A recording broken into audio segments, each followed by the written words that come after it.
adoração a Ele, nesse período para a nossa escola bíblica dominical, que eu espero esteja sendo escola bíblica diária, né, como foi originalmente, conforme os registros ali de Atos, que nós já temos visto.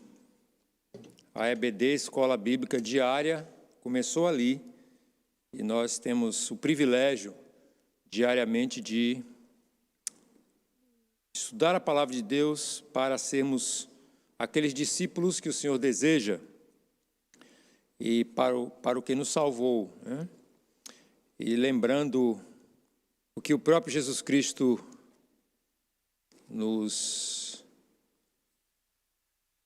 ordenou aqui em Mateus, capítulo 28, que a gente quer sempre lembrar, porque isso tem a ver com o alvo do nosso propósito aqui, que é estudar a respeito da formação de um discípulo. Formação de um discípulo, nós estamos falando da nossa própria formação e da formação daqueles que são alcançados pela palavra de Deus e que vão também se tornar discípulos.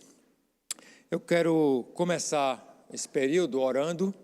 Eu fui atingido nessa manhã pela notícia da morte do colega Devilson, colega de empresa e também de agência.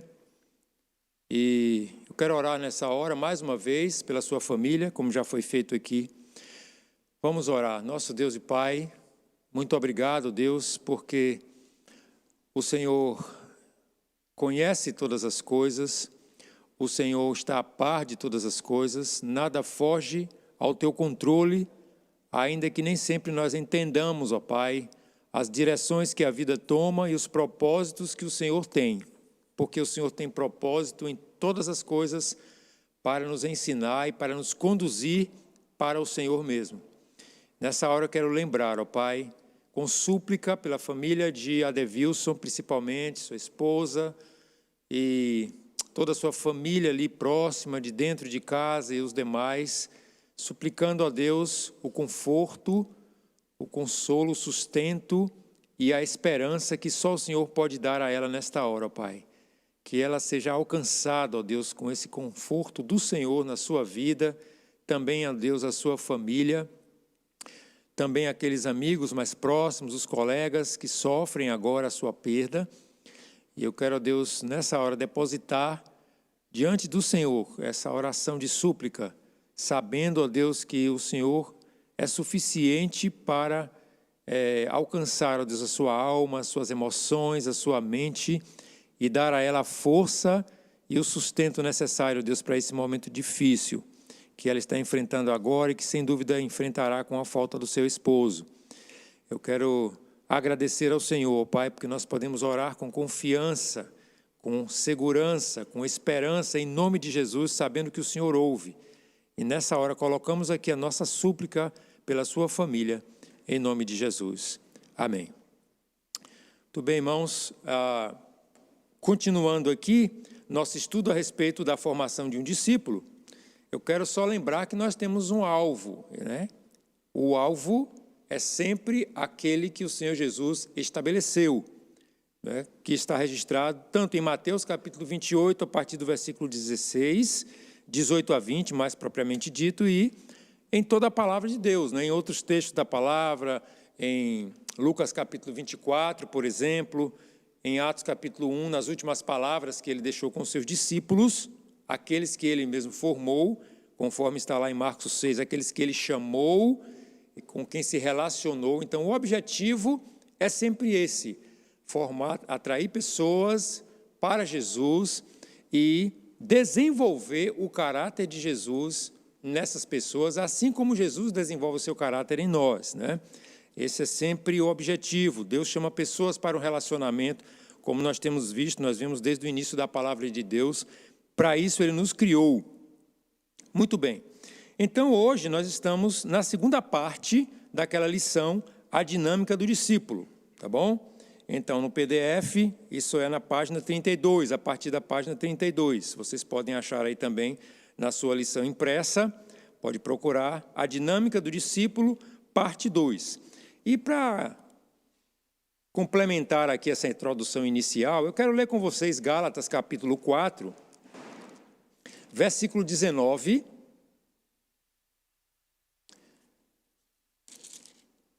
onde a palavra de Deus diz o seguinte, Gálatas 4, 19. Meus filhos, novamente estou sofrendo dores de parto por sua causa, até que Cristo seja formado em vocês.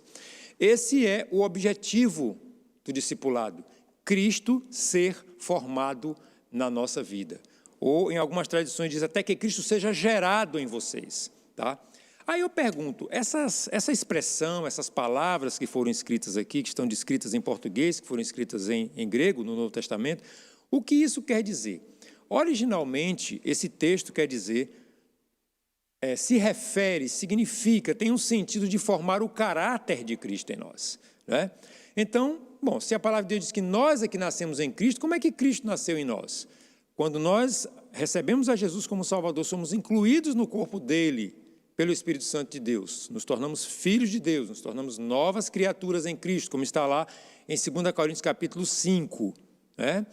Então, quando nós nos tornamos essas pessoas, aí Jesus começa a ser gerado em nós. Como assim? O caráter de Cristo começa a ser gerado em nós. É isso que esse texto quer dizer. Então, o discipulado objetiva gerar o caráter de Cristo em nós. Por isso ele fala, ide, façam discípulos de todas as nações, não é? Ensinando-os todas as coisas que eu vos tenho mandado, que eu vos tenho ensinado.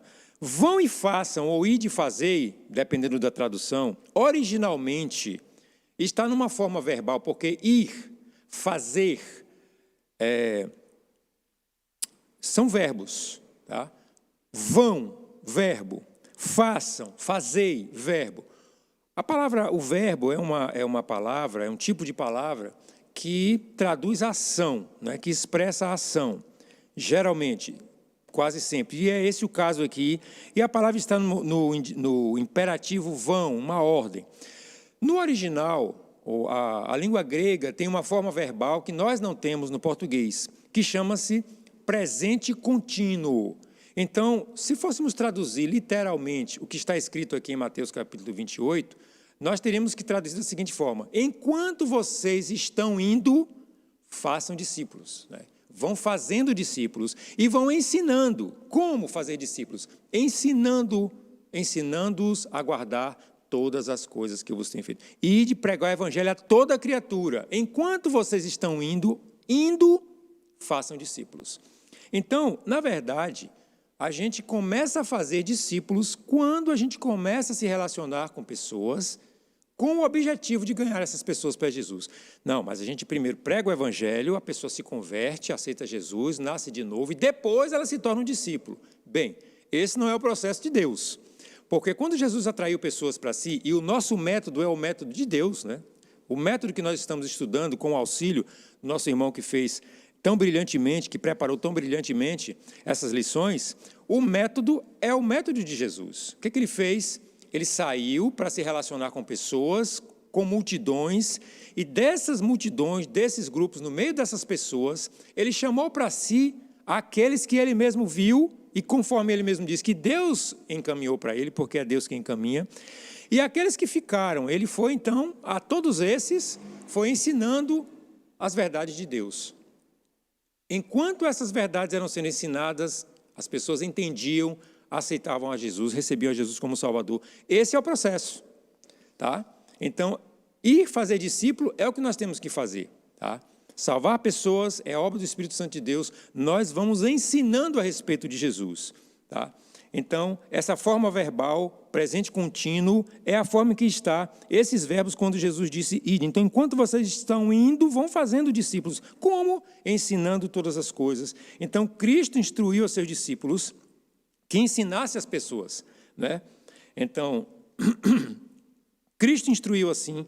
Paulo, nós vemos aqui em Atos capítulo 20, versículo 27, o próprio Paulo também agiu dessa forma, né? Discípulo, fazendo discípulo. Atos capítulo 20, versículo 27, que consta aqui na nossa lição, você deve ter lido. Atos 20, 27.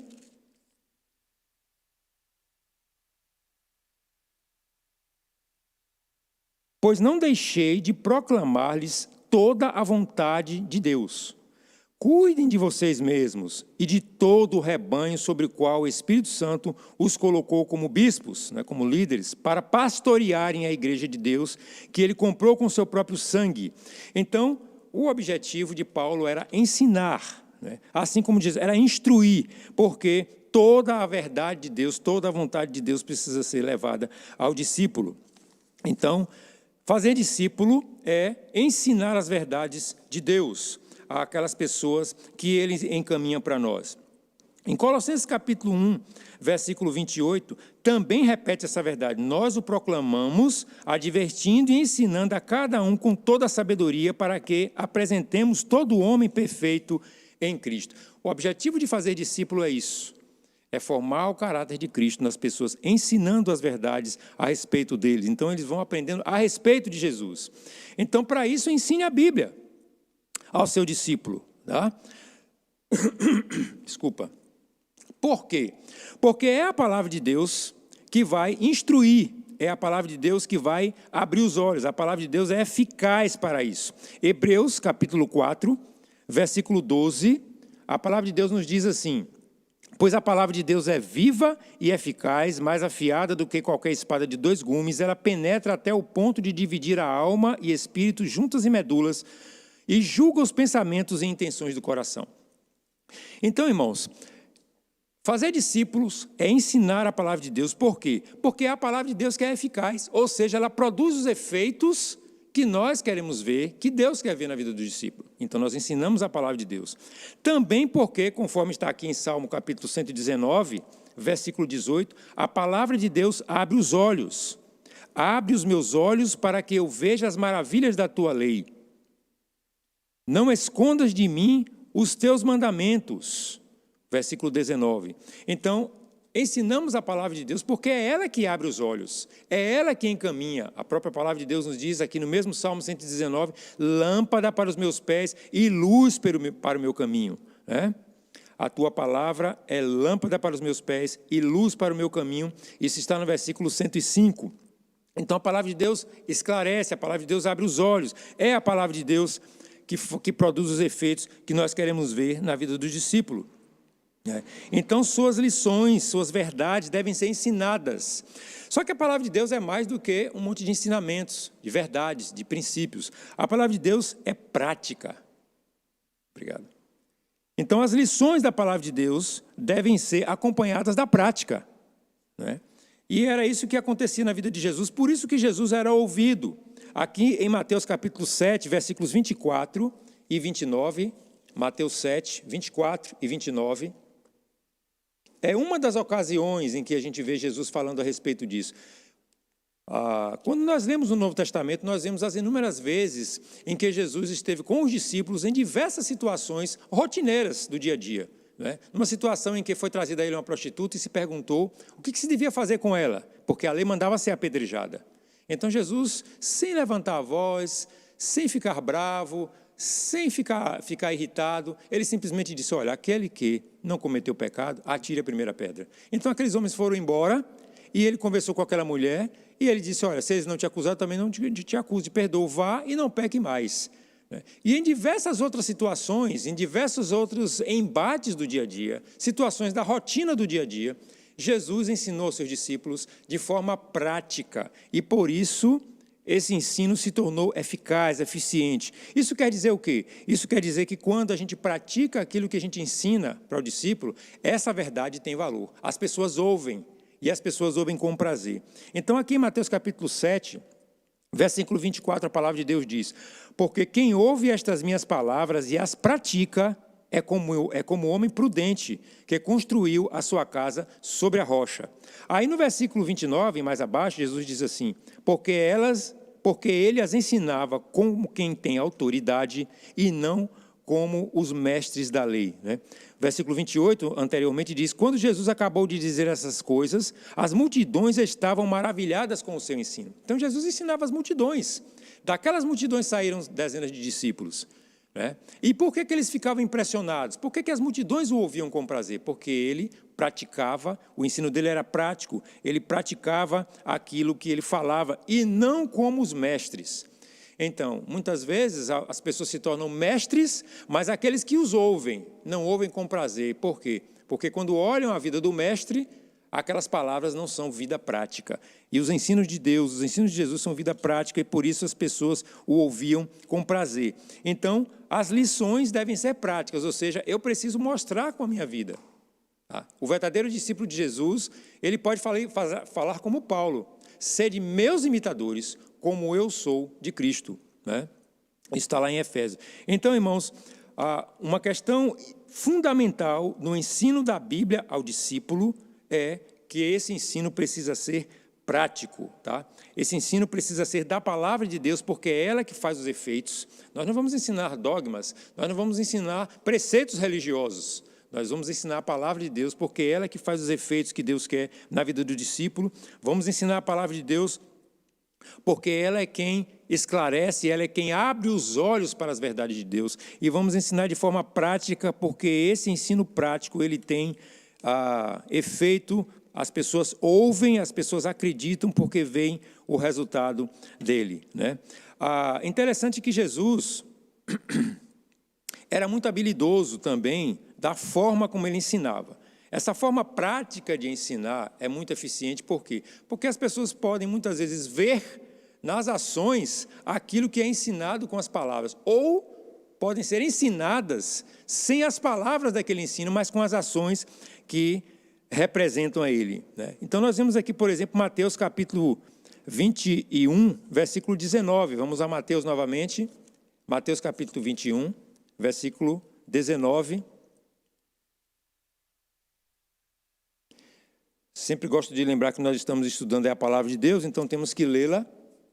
Diz assim: de manhã cedo, versículos 18 e 19, de manhã cedo, quando voltava para a cidade, Jesus teve fome. Vendo uma figueira à beira do caminho, aproximou-se dela, mas nada encontrou, a não ser folhas. Então disse: nunca mais dê frutos. Imediatamente a árvore secou. O que temos aqui nesse ensino? Né? Esse ensino, Jesus fez uma ação que despertou a curiosidade dos discípulos. Ao verem isso, os discípulos ficaram espantados e perguntaram: como a figueira secou tão depressa? Jesus respondeu: eu lhes asseguro que, se vocês tiverem fé e não duvidarem, podem fazer não somente o que foi feito à figueira, mas também dizer a este monte: levanta-se e atira-te ao mar, e assim será feito. E tudo que pedirem em oração e crerem, vocês receberão. Então, de diversas formas, Jesus ensinava de modo prático. Né? Aqui a respeito de oração, a respeito de fé, né? De como a fé na pessoa certa, em Deus, como a confiança em Deus, muda a realidade, ainda que a realidade pareça impossível de ser mudada, até do ponto de vista humano, geográfico. Eu me lembro, por exemplo, quando Jesus multiplicou os pães. Né? Então, ele estava falando para uma multidão, e aquela multidão teve fome. Qual era a atitude mais coerente dos discípulos? Era dizer: Senhor, vamos despedir essas pessoas para elas irem para casa, né? Para elas irem comprar pão, para elas irem procurar comida. Por quê? Porque elas estão com fome, a hora já está avançada, né? Elas já ouviram bastante. Aí Jesus virou para eles e disse: dê vocês de comer a eles, né? Deem comida para eles que se alimentem. Então eles olharam um para o outro, olharam para eles: como é que nós vamos arrumar dinheiro para comprar comida para tanta gente? Jesus já sabia o que ele queria ensinar. Jesus já sabia o que ele queria fazer e ele tinha um propósito, um ensino para dar àqueles discípulos e àquela multidão com o que ele ia fazer. Mas ele instigou os discípulos a pensar: como assim? Aí eles trouxeram um rapazinho que tinha lá 5 pães, 3 peixinhos. Disse: Senhor, o que tem é isso aqui.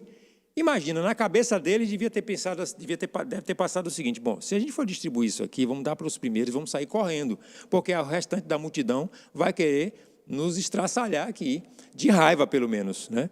Mas aí Jesus disse: tá bom, o que nós temos é isso. Jesus pegou e ali ele efetuou a prática do ensino que ele queria falar para os discípulos. É que ele era capaz de sustentar, que o poder de Deus estava com ele para sustentar, para multiplicar, para dar sustento, para resolver a situação. Então, muitas vezes e de forma prática, Jesus ensinou os discípulos. Há muitos outros exemplos que a gente poderia citar aqui, o tempo não permite, você deve estudar e ver isso em casa. Veja as práticas de Jesus no Novo Testamento, na vida diária, na convivência com os discípulos, e você verá como ele sempre procurou maneiras, não é? Até lúdicas às vezes, maneiras visuais, maneiras de instigar os seus discípulos a refletir, a pensar por si mesmos e a entender, né, a eficácia do ensino que ele dava. Ele não só reproduzia, ele não só expressava palavras e princípios verbalmente, ele praticava para que os discípulos pudessem entender que havia verdade prática no ensino de Jesus. E esse deve ser o nosso objetivo, a gente deve ser criativo também. Por isso que é preciso convivência. Na convivência com o discípulo, quantas situações a gente enfrenta que a gente pode dar exemplos, né? Mostrar, olha, a palavra de Deus diz assim, você está diante dessa situação, e agora, o que é que a gente faz? Quantas situações, todos os dias da nossa vida, nós nos deparamos com situações que nós temos que tomar decisões, tomar rumos, tomar caminhos, fazer ou deixar de fazer, né? Determinadas decisões, ações, tomar determinados caminhos, e essas decisões têm a ver com a vida prática, e a palavra de Deus tem a ver com isso, não é? Para falar muito rapidamente, por exemplo, a respeito da mentira, né? Quantas e quantas são as situações em que a gente, para se livrar até de uma questão difícil, não é? De uma questão complicada, somos tentados a mentir, não é? De diversas formas. Isso aí a gente é muito hábil em saber disso, eu não preciso explicar, porque a nossa natureza humana é muito hábil nisso, né? Então, quantas e quantas vezes nos deparamos com situações assim? E aí o Espírito de Deus diz, bom, como é que você vai agir? A forma certa de agir é essa aqui. E esses são momentos, essas são situações práticas em que, na convivência com o discípulo, a gente deve mostrar para ele a verdade daquilo que nós ensinamos. E para ele próprio, instigá-lo a pensar, a refletir a respeito de que atitude Jesus nos ensina a tomar diante daquela situação. Esse é um ensino prático e muitas vezes Jesus fez isso com os discípulos, né? Interessante aquela situação em que Lázaro morreu e Jesus foi avisado quando ele estava enfermo. E Jesus não foi logo lá para socorrer a Lázaro na sua enfermidade, ele demorou ainda 4 dias. E quando ele chegou lá, Lázaro já estava morto. E ali Jesus deu vários ensinos, inclusive a respeito da ressurreição. Então, de uma forma prática, Jesus passou ensino àquelas pessoas que ele conhecia, aquelas pessoas que ele ensinava, que ele estava discipulando, inclusive as próprias irmãs de Lázaro, né? Então, irmãos, essas situações, aliadas às verdades da palavra de Deus, aliadas aos textos da palavra de Deus que nós ensinamos para eles lerem, para eles refletirem, para eles memorizarem, e que nós mesmos fazemos isso, essas situações aliadas à palavra de Deus é que dão um ensino prático e ajudam o discípulo a entender as verdades da palavra de Deus e que elas são verdades para o dia a dia. As palavras que Jesus diz são espírito e são vida, não são meros dogmas, meros ensinamentos, não é? Então, há muitas situações em que a gente se depara assim, né? Interessante que no dia a dia, hoje, a vida do corre-corre e as pessoas estão tão agoniadas, tão irritadas. Deus nos deu essa oportunidade, esse freio, esse break no mundo para dizer, epa, não é como vocês querem, não. É diferente, né? Então, a gente foi obrigado a dar um freio e muitos estão resistindo tanto a isso. E eu sempre digo assim, olha, dói mais quando você não aceita. Aceita que dói menos, não é? O ditado diz, aceite que dói menos. Você queira ou não queira, é assim. Não adianta espernear, não adianta estribuchar, queira ou não queira, é assim. Tá bom? É o tempo que nós estamos vivendo e Deus permitiu, Ele tem um propósito para isso, né? E que nós possamos entender e aproveitar esse propósito. Mas é interessante que nesse corre-corre muitas vezes as pessoas vão ficando irritadas, porque a gente quer as coisas com mais pressa, muitas vezes, do que aquela que a gente gostaria, que a gente vê. No trânsito a gente vê muito isso, a irritação do dia a dia. Como é que eu me comporto como discípulo? Né?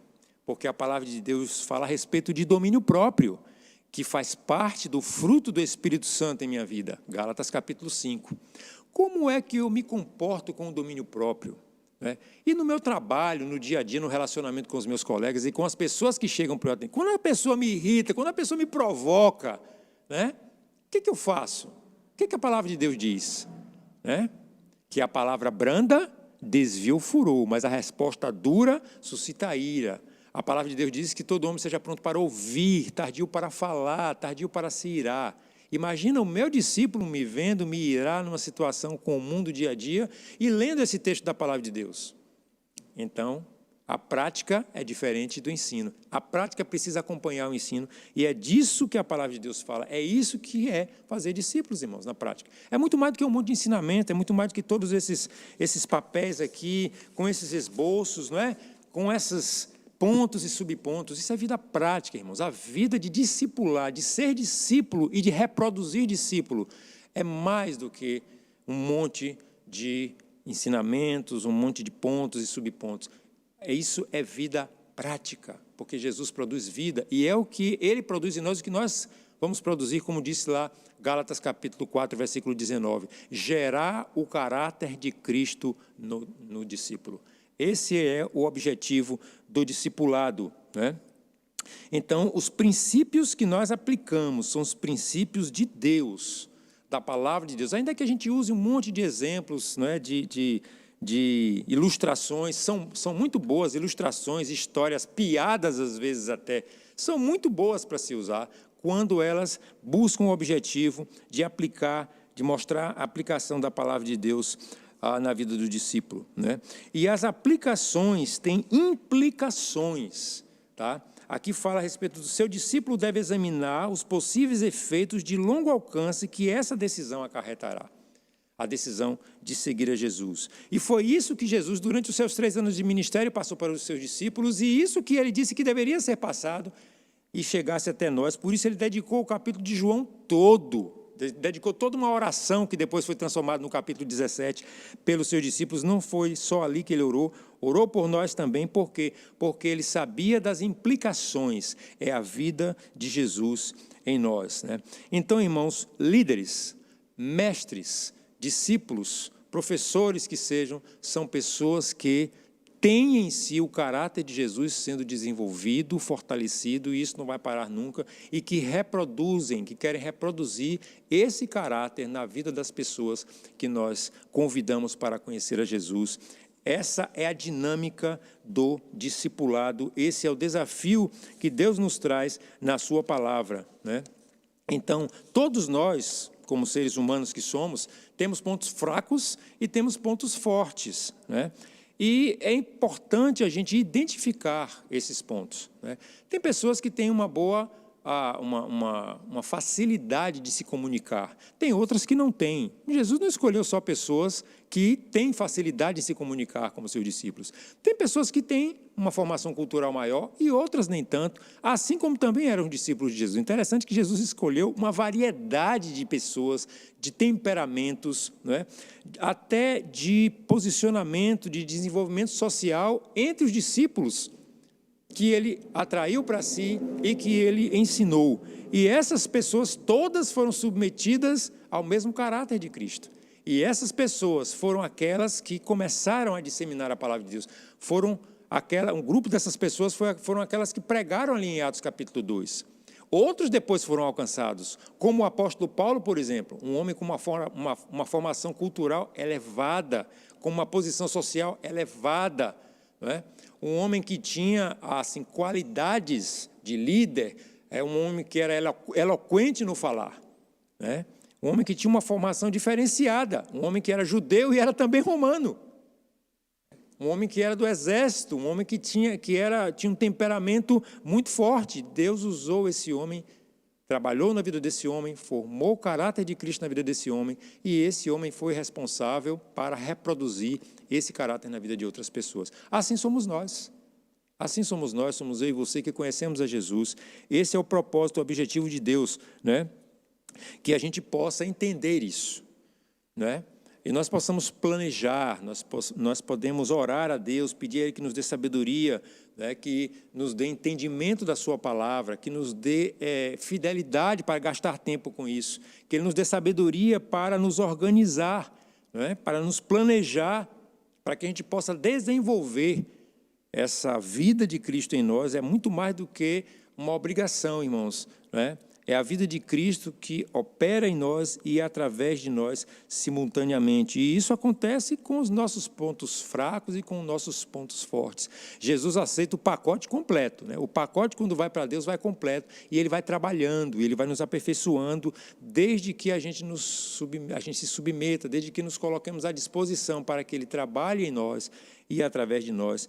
Essa é a vida do discípulo. É importante que a gente ore a Deus. Deus, me ajude a perceber, a entender os meus pontos fracos, para que eles sejam mudados, para que eles sejam melhorados. E me ajude a perceber os meus pontos fortes, para que eu não me ensoberbeça, para que isso não crie vaidade, mas para que eu possa submeter isso, para que o Senhor os desenvolva ainda mais para a obra do ministério que o Senhor colocou sobre a nossa responsabilidade como embaixadores, como discípulos, como novas criaturas, para reproduzir a vida de Jesus em outras pessoas, né?